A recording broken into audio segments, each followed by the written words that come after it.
मित्रांनो, गेल्या काही दिवसांपासून आपण रत्नागिरी एक्सप्लोअर करतोय आणि रत्नागिरीमध्ये फिरत असताना पूर्ण ठिकाणी फिरलो, पण शेती कुठेही दिसली नाही.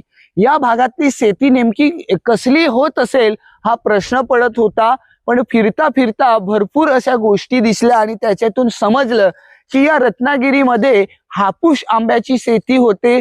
त्यानंतर नारळ मोठ्या प्रमाणात पिकवला जातो आणि त्यानंतर माझ्या तुम्ही मागे बघत आहात सुपारीची शेती मोठ्या प्रमाणात या रत्नागिरीमध्ये केली जाते.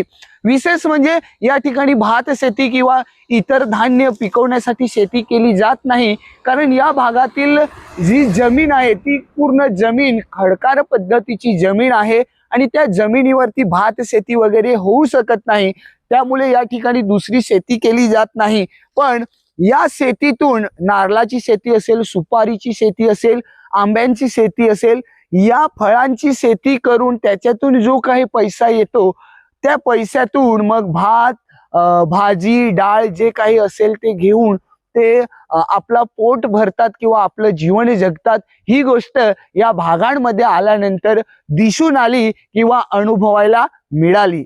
व्हिडिओ आवडला असेल तर लाईक करा, शेअर करा, कमेंट्स करा. भेटूया पुढच्या व्हिडिओमध्ये. तोपर्यंत सर्वांना टाटा.